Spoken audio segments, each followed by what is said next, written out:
வணக்கம். 2 அருமையான movie வெளிவந்திருக்கு. Materazzi மற்றும் காந்தி கண்ணாடி. இந்த படத்துலேருந்து ரொம்ப முக்கியமான விஷயம் ஏன் இதை சொல்கிறேன் அப்படின்னா, புக்கை படித்து இதில் கதையா இல்லை ஹிஸ்ட்ரியா இல்லை சயின்ஸா அப்படிங்கிறத நம்ம தெரிஞ்சுப்போம்.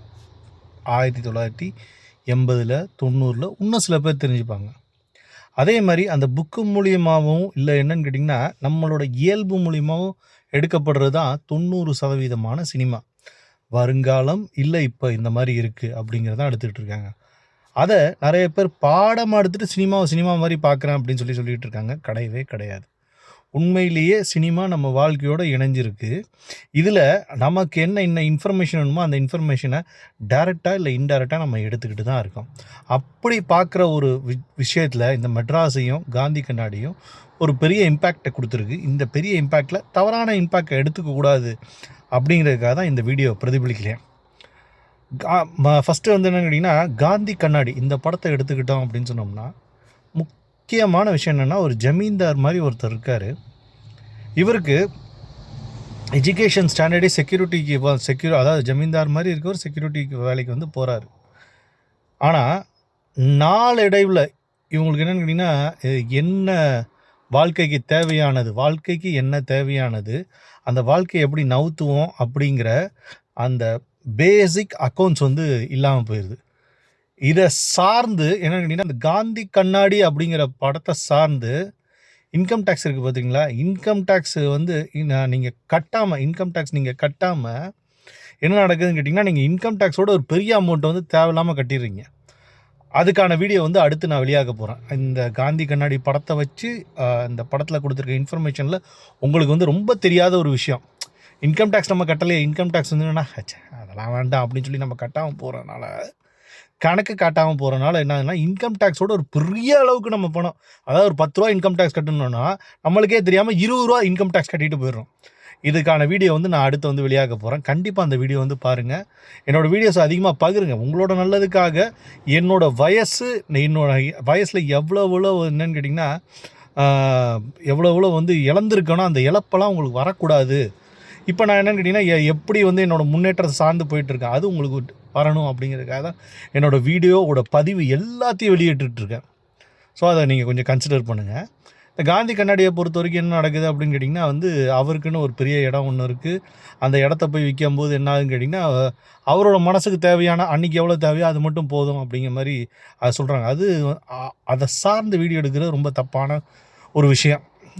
டாக்குமெண்டேஷன் பண்ணணும், இன்றைக்கி டேட், அதாவது என்னென்னு கேட்டிங்கன்னா, 1000 ரூபாய்க்கு கிடைக்கிறதுக்கு போய்ட்டு ₹1 எனக்கு போதும் அப்படிங்கிற மாதிரி சொல்கிற மாதிரிலாம் எந்த சினிமா நடிகரும் கிடையாது. அதை சார்ந்து படம் எடுக்கிறது, அதையே நம்ம உதாரணமாக நிறைய பேர் எடுத்துக்கிட்டு இருக்காங்க. ஆல்ரெடி நிறைய பேர் எடுத்துக்கிட்டு இருக்காங்க. அந்த உதாரணத்தை காட்டி அந்த உதாரணம் மூலிமா நிறைய பேர் வாழ்க்கையை நவுத்திட்டு இருந்தாங்கன்னு சொன்னால் அது மிகப்பெரிய மிஸ்டேக்.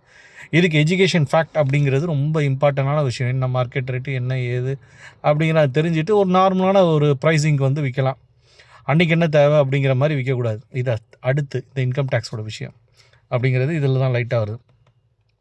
பேங்கிங் ஸ்டேட்மெண்ட் இல்லாமல் ஹேண்ட் கேஷ் வாங்குறது எவ்வளவு டேஞ்சர் அப்படிங்கிறது இந்த படத்தில் ரொம்ப எக்ஸலண்ட்டாக என்னென்னு கேட்டிங்கன்னா, கடைசி எண்டு வரைக்கும் என்னென்னு கேட்டிங்கன்னா, அந்த எக்ஸலண்ட்டாக அதை இது பண்ணியிருப்பாங்க. நம்ம நினச்சிட்டு இருப்போம், இல்லை இது என்னென்னு கேட்டிங்கன்னா அரசாங்கத்தோட மிஸ்டேக் எப்படி ஒரு தனி நபர் பாதிக்கப்படுது. அரசாங்கத்தோட மிஸ்டேக் அப்படின்னு சொல்லியிருந்தா 120 கோடிக்கும் பாதிக்கணும். அதில் ஒரு 10% 5% அப்படிங்கிறது நடக்குது அப்படின்னு சொன்னால் பேங்கிங் ஸ்டேட்மெண்ட்டில் இல்லை பேங்கிங் அக்கௌண்ட்ஸில் ஒரு பெரிய டிஃப்ரென்ஸ் ஒன்று இருக்குது. அதனால் பேங்க்கில் உங்களுக்கு அக்கௌண்ட் இல்லைன்னா இன்றைக்கி டேட்டுக்கு என்னென்னு கேட்டிங்கன்னா, பேங்க் அக்கௌண்ட்டை ஓப்பன் பண்ணணும், பேங்க் அக்கௌண்ட்டில் ஸ்டேட்மெண்ட்டை பதிவணும், பேங்க்கில் நம்ம கேட்டிங்கன்னா எல்லா டிரான்சாக்ஷனும் பேங்கிங் மூலிமா பண்ணணும் அப்படிங்கிறது இந்த காந்தி கண்ணாடி படம் ரொம்ப அக்யூரேட்டாக என்னென்னு கேட்டிங்கன்னா, அவங்களோட ஸ்லாங்கில், அதாவது என்னென்னு கேட்டிங்கன்னா ஒரு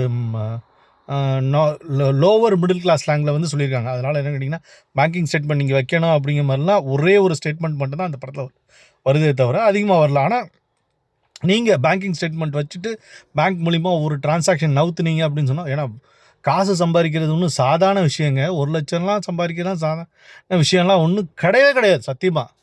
அதில் அவ்வளோ பெரிய அமௌண்ட்லாம் சம்பாரித்து இது பண்ணுறதுலாம் நினச்சி கூட பார்க்க முடியாது. அதை கேஷுவலான பேங்கிங் ஸ்டேட்மெண்ட் இல்லாமல் இழந்து போகிறது அப்படிங்கிறது ரொம்ப ரிஸ்க்கான விஷயம். செகண்டு, பேங்கிங் ஸ்டேட்மெண்ட்டில் எப்படி சேஃப்டியாக வைக்கணும் அதையும் நீங்கள் தெரிஞ்சுக்கணும். ஏன்னா அது நம்ம பணம், நம்ம பணத்தை எப்படி வந்து வீட்டில் லாக்கரில் இல்லை இதில் வந்து சேஃப்டி வைக்கிறோமோ அதே மாதிரி பேங்கிங் ஸ்டேட்மெண்ட் எப்படி சேஃப்டி வைக்கணும். இதெல்லாம் வந்து காந்தி கண்ணாடி என்ன படம் வந்து என்ன சாயல் எடுத்துகிட்டு போனால் இதை வந்து மக்களுக்கு உணர்த்த வச்சிருக்கிறதுக்கு இந்த படம் வந்து ஒரு முன் உதாரணமான படம். அதுக்கடுத்து என்னன்னு கேட்டிங்கன்னா இந்த கல்ச்சர் என்ன கல்ச்சரில் இப்போதைக்கு போயிட்டுருக்கு அப்படிங்கிறது, அதாவது மெட்ராசி படத்தை எடுத்துக்கிட்டோம் அப்படின்னு சொன்னோம்னா என்ன கல்ச்சரில் இப்போ போயிட்டுருக்கு அப்படிங்கிறத ரொம்ப கிளாசிக்காக எக்ஸலண்ட்டாக முருகதாஸ் அப்படிங்கிறவர் வந்து வெளியாகிட்டு இருக்காரு. எப்படின்னு கேட்டிங்கன்னு வச்சுக்கோங்களேன், ஸ்லீப்பர் செல் அப்படின்னு சொல்லிட்டு தீவிரவாதி இருக்காங்க அப்படிங்கிறது நம்மளுக்கு தெரியும். தீவிரவாதி இருக்காங்க 1990 இந்த கோயம்புத்தூருக்கு வெடிகுண்டு இது மாதிரிலாம் நடந்துக்கிட்டு இருக்குது. இதெல்லாம் நடக்காமல் இருக்குமா அப்படிங்கிற மாதிரிலாம் ஏகப்பட்ட விஷயத்த நம்ம அணைச்சி தீவிரவாதி இருக்காங்க. இப்போ அவங்க வந்து என்னென்னு கேட்டிங்கன்னா உண்மை, அதாவது தீவிரவாதிங்க மதம் ஜாதி அப்படிங்கிறது இல்லாமல் ஒருத்தன் முன்னேறணுங்கிறதுக்காக அவனுக்கு மட்டும் பணம் வரணுங்கிறதுக்காக அவன் என்ன சொல்கிறானோ அதை வந்து மதம் இல்லை ஜாதி இல்லை என்ன பண்ணிக்கிறான் இந்த மாதிரி சூப்பர் ஸ்டார் தளபதி இந்த மாதிரி ஒரு இதை யூஸ் பண்ணிக்கிட்டு அவங்க பாட்டுக்கு அவங்க மட்டுமே பணம் சம்பாதிக்கணும், மற்றவங்க யாரும் பணம் சம்பாதிக்கக்கூடாது அப்படிங்கிற ஸ்பெக்கில் வந்து அவங்க வாழ்ந்துட்டு பணத்தை வந்து எடுத்துகிட்டு போயிட்டுருக்காங்க. நான் என்னன்னு கேட்டிங்கன்னா இந்த சூப்பர் ஸ்டாரு, அதாவது நான் சொல்கிறேன் நடிகர்கள், பெரிய பெரிய நடிகர்கள் இவங்கெல்லாம் வந்து என்னென்னு கேட்டிங்கன்னா அவங்க மட்டுமே பணம் சம்பாதிக்கணும். அதுக்கு வந்து என்னென்னு கேட்டிங்கன்னா ஒரு பெரிய கூட்டத்தை உருவாக்குறாங்க, அந்த கூட்டத்தை முட்டாளாக்குறாங்க அப்படின்னா அது தீவிரவாதியோட இதில் தான் வந்து வரும். நீங்கள் வந்து என்னென்னா தீவிரவாதி எப்படி உருவாக்குறாங்க அப்படிங்கிறத படிச்சிங்கன்னா இதெல்லாம் வந்து கண்டிப்பாக வந்து இதெல்லாம் வந்து சேர்றதுக்கான சாத்தியக்கூறு வந்து ரொம்ப அதிகம். ஸோ இந்த மாதிரி விஷயம்லாம் வந்து நடந்துக்கிட்டு இருக்குது. இப்போ இதில் வந்து என்ன கேட்டிங்கன்னா புதுசாக வந்து ஒரு கல்ச்சர் வந்துச்சு அப்படின்னு சொன்னால் அந்த கல்ச்சர் வந்து கன் கல்ச்சர் அப்படிங்கிறது கொண்டு வந்தால் எவ்வளோ ஆபத்து அப்படிங்கிறது, எப்படி வந்து ரமணாவில் வந்து லஞ்சத்தை பற்றி முருகதாஸ் ரொம்ப எக்ஸலண்ட்டாக வளர்க்குனாரோ, அதுக்கப்புறம் துப்பாக்கியில் ஸ்லீப்பர் செல்லை பற்றி ரொம்ப எக்ஸலண்ட்டாக வளர்க்குனாரோ, இதுக்கப்புறம் ஏன்னா இதுக்கப்புறம் என்ன அந்த படம்லாம் வந்ததுக்கப்புறம் நம்மளுக்கு ஏகப்பட்ட நாலேஜ் வந்து ஆர்மியே சில விஷயத்துக்குலாம் யூஸ் பண்ணாங்க. லஞ்சம் ஒழிக்கிறதுக்கும் நிறைய விஷயத்துக்கு வந்து ரமணா படத்தை யூஸ் பண்ணாங்க. அதே மாதிரி கன் கல்ச்சர் ஒழிக்கிறதுக்கு இந்த மெட்ராசி படம் அப்படிங்கிறது வந்து என்னென்னா எப்பயுமே வந்து ஒரு பெரிய ஒரு இம்பேக்ட் வந்து கொடுக்கும். அதில் வந்து ஏகப்பட்ட டீட்டெயில்ஸ் வந்து கலெக்ட் மறந்து போனவங்களுக்கு கலெக்ட் பண்ணுறதுக்கு இது வந்து ஒரு பொக்கிஷம் புக்கு மாதிரி இது ஒரு விஷயம். அப்புறம் புல்லட் ப்ரூஃப் ஜாக்கெட் அப்படிங்கிறது வந்து என்ன லெவலில் இருக்கணும், டைட்டானியம் என்ன லெவலில் இருக்கணும், என்ன ஏது அப்படிங்கிறதெல்லாம் வந்து அந்த இதில் காட்டுறதுலாம் என்னென்னு கேட்டிங்கன்னா ரொம்ப, அதாவது டீட்டெயிலாக காட்டாமல் ஆக்ஷனில் இறங்கி காட்டுறது அப்படிங்கிறது வந்து ரொம்ப எக்ஸலண்ட்டாக இருக்குது. இதில் இந்த வில்லன் ஒருத்தர் வரார், வித்து பாலானா யாருன்னு தெரியல, அந்த வில்லன் துப்பாக்கி படத்தில் நடித்தா அதே வில்லன் தான் வந்து இந்த படத்தில் வில்லனாக வருவார். அது எப்படிங்கிறது தெரியல, இவரை தவிர வேறு எவருமே துப்பாக்கியை ஹேண்டில் பண்ணாத லெவலில் அந்த படத்தில் அவர் துப்பாக்கி, அதாவது ஒரு படத்துக்குன்னு சொல்ல என்னன்னு நம்மளை மயக்கிறதுக்கு சில சீன்ஸ்லாம் இருக்கும் பார்த்துருக்கீங்களா, அதில் இந்த இவர் எப்பப்போ வராரோ இவர் துப்பாக்கி எப்பப்போ பிடிக்கிறாரோ என்னென்னு கேட்டிங்கன்னா நம்மளுக்குலாம் அப்படியே படத்தோட படமாக ஒன்றிணைஞ்சு பார்க்குற மாதிரி வந்து எக்ஸலண்ட்டாக வந்து இதாக இருக்குது. அவரை தவிர வேறு எவனுமே துப்பாக்கியை ஹேண்டில் பண்ண முடியாத லெவலுக்கு என்னென்னு கேட்டிங்கன்னா அந்த படத்தோட துப்பாக்கி ஹேண்டில் சீன்ஸ்லாம் வந்து வில்லனை வந்து அவ்வளோ எக்ஸலண்ட்டாக காட்டியிருப்பாங்க. இதை தாண்டி என்ன அப்படின்னு கேட்டிங்கன்னு வச்சுக்கோங்களேன், வாழ்க்கையில் பணம் சம்பாதிக்கிறதோட இந்த 2 படத்துலையும் பணம் சம்பாதிக்கிறதோட ஆபத்துன்னு இருக்கவனுக்கு இம்மீடியட்டாக வந்து உதவணும் அப்படிங்கிறதுல இதில் வேறு ஜேர்னல் அதில் வேறு ஜேர்னல். அதில் காந்தி கண்ணாடியில் ஃபைனான்ஷியல் ஜேர்னல், இதில் வந்து என்னென்னா மனித நேயமாக உதவணும் அப்படிங்கிற ஜேர்னல். இது 2த்தையும் என்னென்னு கேட்டிங்கன்னா எக்ஸலண்ட்டாக எடுத்துகிட்டு போய் இந்த படம் 2 படத்தையும் வந்து இது பண்ணியிருக்காங்க. இந்த மாதிரி படம் வர்றது ஏன் பார்க்குறது வந்து மக்கள் தயங்குறாங்க அப்படிங்கிறது எனக்கு ஒரு பெரிய கேள்விக்குறியாக இருக்குது.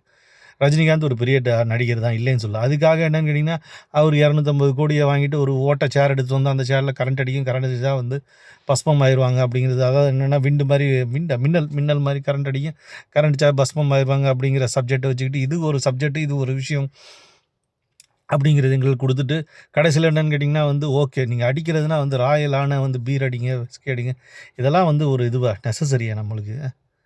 எப்போ பார்த்தாலும் லோகேஷ் கனகராஜோட படத்தை பார்க்கும்போது நம்மளுக்கே ஒன்றும் புரிய மாட்டேன். எப்போ பார்த்தாலும் கஞ்சா இது அப்படின்னு சொல்லிட்டு அதை பார்த்து கஞ்சா அடிக்கலைன்னா சொல்லிகிட்டு இருக்காங்க. நான்லாம் வந்து சின்ன வயசில் கஞ்சாவெல்லாம் நான் பார்த்தது கூட கிடையாது. ஆனால் இப்போ தான் நியூஸை தொட்டோம் அப்படின்னு சொன்னாலும் எல்லா குழந்தைங்களும் ஸ்கூல்லலாம் கஞ்சா இருக்குது இது இருக்குது அப்படின்னு சொல்லி கேட்குறதுக்கெலாம் ரொம்ப எனக்கு வந்து என்னென்னா மன சங்கடமாக இருக்குது. அப்பேற்பட்ட அந்த டேரக்டர்ஸ்லாம் வளர்த்து விட்றதுனால மக்களுக்கு என்ன லாபம் வரப்போகுது? சினிமா எப்படி இதை வந்து சினிமாவை பார்க்க முடியும்? அப்படியே சினிமாவை பார்த்தா 0 ட்ரக்காக இருக்கட்டும், 0 ஆல்கஹாலாக இருக்கட்டும், 0 ஸ்மோக்கர்ஸாக இருக்கட்டும், ரஜினிகாந்தோட ஸ்டைலை பார்த்து ஏன் ஸ்மோக் பண்ணுறாங்க, விஜயோட ஸ்டைலை பார்த்து ஏன் ஸ்மோக் பண்ணுறாங்க, அது ஏன் நடக்க மாட்டேங்குதா அப்படிங்கிறது மட்டும்தான் எனக்கு இருக்க ஒரு சின்ன கேள்வி. உங்களுக்கு இதுக்கான தெளிவான பதில் கிடச்சுன்னா கீழே இருக்க கமெண்ட் செக்ஷன் பாக்ஸில் பகிரணும். நன்றி.